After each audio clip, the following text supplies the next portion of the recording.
But let's bring him in. Let's get right to it. Michael Lombardi, you're host of the Lombardi Line, coach with Bill Belichick, and, of course, GM Shuffle. Michael, how are we doing today, my friend? Well, good, George. Travis, good to be here. Thank you. Appreciate it. So, Michael, we were hoping to, bring you on, talk about the Patriots getting their third win of the season. Then Albert Breer reports the Krafts called around the league doing research on how to handle a young quarterback. In your opinion, is this overstepping and undermining the head coach that Robert Kraft claims he handpicked 4 years ago? Well, it's just the Krafts wanted to run the team. They're running their team. They're doing what they feel like is in the best interest of their team. I think that's what they are. The reason they got rid of Coach Belichick was because they wanted to control their team. And I think this is further evidence of how they want to. Would they have done this if Bill were in the chair? No, they wouldn't have to. Bill would already have the answer for him. But obviously somebody doesn't have the answer for him in the building, so they're seeking out advice. I find it interesting. It does, look, they've got a very inexperienced head coach. I know they've won 2 in a row, but, let's face it. They haven't beaten anybody of substance. I know the Bears game was a good win for them, but the things will get tougher this week against the Rams. Michael, I agree with you. I found it interesting as well. You have been behind the curtain. Take our audience into if you are Elliot Wolf and this happens, how do you handle it? I know it's weird that they did it, Michael, but they did it. So if you're in the building, how do you sort of handle it if you're in his position? Well, I don't know if it's as much a shot at Elliott as it is on Mayo. Elliott doesn't control the development of the quarterback. I think what he's searching for is how do we get more production out of our quarterback? We think our quarterback's going to be great. I think this is actually a nod towards Elliott more than it is, and it's a nod against the head coach. I think, to me, because nobody in that building, Elliott can't come up with a plan for player development. Only Mayo can. Mayo's got to demand. He's got to coach the coaches to give a player development program. So I think this is more about Elliott, more about Mayo than anything. And I don't know, who are they calling? Mm-hmm. Who's going to help you?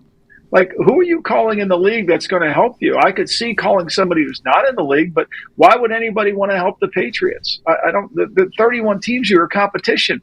Why would I share information that I think I'm doing a good job of to go ahead and give it to you so you can help it? To me, it doesn't make a whole lot of sense.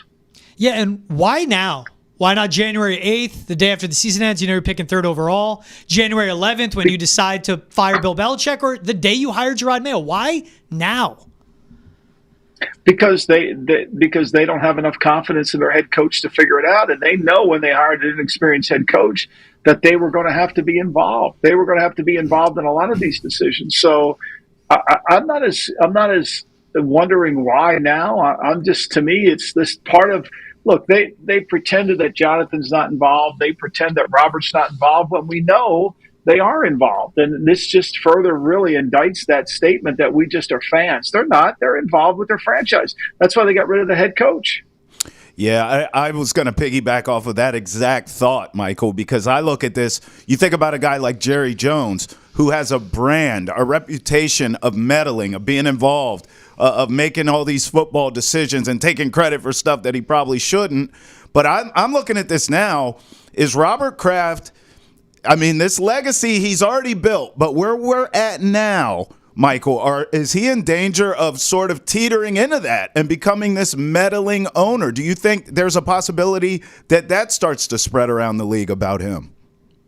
Well, I think he definitely wants to be involved with his team. I think he owns the team. He has every right to be involved with the team. I don't think he wants to be a hands-off owner. I think he's always been involved with the team. Bill would have to call him to tell him what was going on. And, he would say yes and no to some of those things, but mostly he would say yes. But I think, to me, he's always been involved, and I think Bill's done a good job of managing that. But now without Bill to manage it, there's no telling what he could do.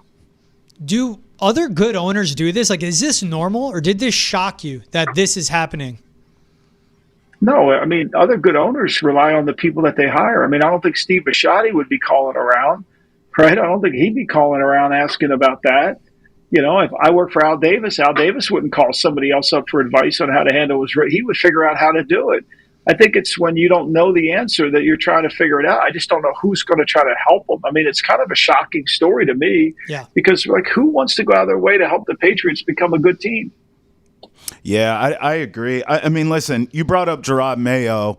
I agree with you there, but we can't let Alex Van Pelt off the hook either, right? Because, I mean, obviously that's someone who's supposed to be developing your young quarterback too, right? Right, but they hired him. Yeah. They were involved in hiring too. Everybody was. The Krafts were involved in the hiring of it. They could say they're not. They went through Jonathan, Robin Glazer. They were all involved. They were in the offices down there doing the interviewing process. So they all were. So look, I think to me, this is an attempt by the Patriots to try to, knowing that the season isn't going the way they want it to go. I know they have 3 wins, but they also know they're not going to beat very many teams like they were able to beat Tennessee. Like they were able to beat the Bears this past weekend, right? I mean, they played Tennessee close, but it really wasn't a close game when you break it down. Mm-hmm. And you say that too. There's one thing to do it. There's another thing to let it get leaked out. Right. Why does this get out to the media? When you do it, though, George, when you do it, look, there's nobody keeps a secret in the NFL. There's no, when you do something like that, you had to know it was going to get out. You had to. Mm-hmm. You had to know it was going to get out. There's no way it wasn't going to get out because there are no secrets in the NFL, And so, look, they'll deny the story. You wait, you'll get the denial. Stacey James will be, by the time we're done this podcast, there'll be a denial.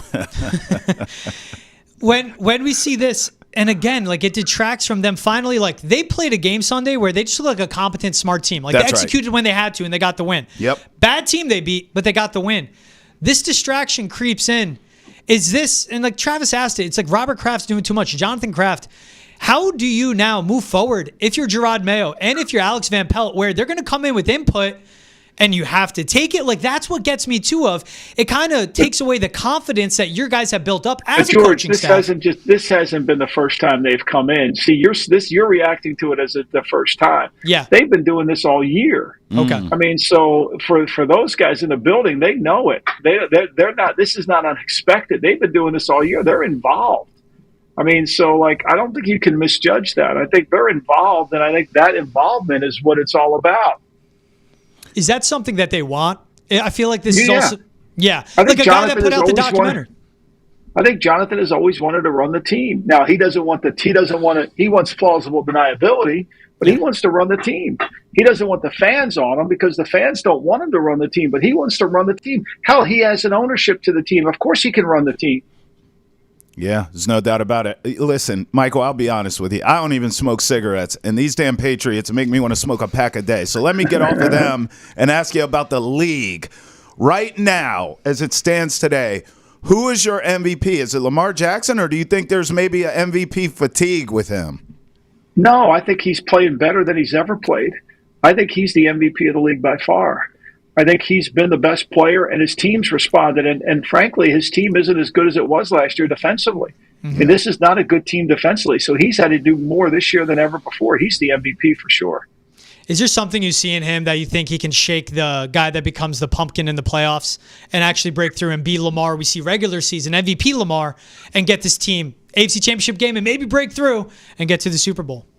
Yeah, no, I think he's playing too well to just think he's not going to be able to have any stumps or bumps in the road. I think he's playing just way too good. I know George is going to ask you about the firings, but I want to ask you about who's shining here. Who's your coach of the year right now? I got Tomlin. Who do you got? Me too. I think Tomlin's done a great job. I think Andy Reid's done a great coaching job with his team. I don't think they're as good as everybody suspects. They're 9-0. He's facing 2 Super Bowl wins. It's always hard to motivate your team. I think it's a really good job. Yeah, I think Jim Harbaugh's done a wonderful job out at the Chargers. So is Sean Payton. I mean, those guys won't get enough credit because they're not flashy and winning their division, but they're playing really well. And who do you think the next coach to get fired, or if you even look at the hot seats, who do you think are the next few guys that we may see let go? I think it's Doug Peterson for sure. And I think, I think that's one that's probably going to happen. We know Mike McCarthy's probably a lame duck coach down in Dallas, and who knows what happens in New York. When you see what's happened in Chicago, Matt Eberflus, like we can all see, he's not meant to be a head coach. But there are also people calling for Ryan Poles' job. And when I look at the roster he's built up, the fleecing he did to get Caleb, that pick, and also DJ Moore, do you think Ryan Poles' job is in jeopardy as well? Because I think that would be a dumb firing. Well, I think it should be. I mean, he's built a nickel team. He's got no offensive line. He's taken all these resources and built them an offensive lineman. Yeah. At some point, you got to block some people, George. They lead this guy's on a pace to get sacked. for the record time. I mean, you can't keep doing that. And he's neglected it, and his defensive line and offensive line. You know, he plays in Chicago. It's windy and cold there. You can't be a 7-on-7 team there. Yep. Michael, what do you kind of see if Bill Belichick decides to come back to coaching? Where do you see his market? Do you think he'll be a hot name? We saw last offseason, I thought a lot of these teams, particularly Atlanta, passing him up was a mistake. But do you think that this offseason, if he decides to come back, that he'll be at the top of the wish list for a lot of teams, or do you think a lot of these teams will pass him up? I think he'll be at the top. I mean, I heard Adam Schefter say the same thing. I mean, how can he be? He's the best coach of all time. Right. I mean, if you really want to win, you're going to talk to Bill. Yeah. If you were to pick a best landing spot for him, now we see the more vacancies open up. Where do you think would be the best spot for him to end up? Well, I think where he could put his system in place. I think where he could hire the people around him that he needs. Because to be a great leader, you need the right people around you. Who do you like in terms of these lame duck coaches who will likely be fired? We all know the names. I'll give you one that I like that I think is going to get canned, and I would fire him again, or I would hire him again in 5 seconds after he gets fired, and that's Kevin Stefanski in Cleveland. I think he's kind of getting a raw deal here. The guy won a playoff game with Baker Mayfield. Then they bring in Deshaun Watson. It's a mess. I like him. He calls his own plays. I think he could work here in New England personally, but do you like him, or is there another one that you think will get fired that you think will get hired again in 5 seconds? Well, I think Mike Vrabel should have got hired in 5 seconds, and he didn't, so it's always hard to predict that. Yeah. I think Kevin's done a good job. He's won Coach of the Year twice, but, look, it's a tough situation trying to coach a quarterback that's not very good. Right. Michael, love your pick for MVP. Love who you're talking about with the coaches. Look, we've seen the Lions, the Chiefs, and the Ravens seem to be the upper class. Out of those 3 teams, who do you think is the most legit to be the Super Bowl winner? I think it's the Lions. I mean, they have a balanced team. Look, when you turn the ball over 5 times and interceptions and, one at the end of the half and one to start the second half, and you still win the game against a good team, you're probably the best team in the league. And they have that look to them, right? They have that edge to them. They look like they're ready to go, and I think they really are. Yeah, I mean, when you have a kicker winning games for you and who's selling bricks a year ago, they're hitting every button perfectly. He's Michael Lombardi. He's a host of the GM Shuffle, coach of Bill Belichick. Catch him on the Lombardi line on VSiN as well. Michael, as always, thanks for taking the time. We'll see you next week, my friend. Thanks, guys. Appreciate you. Bye-bye.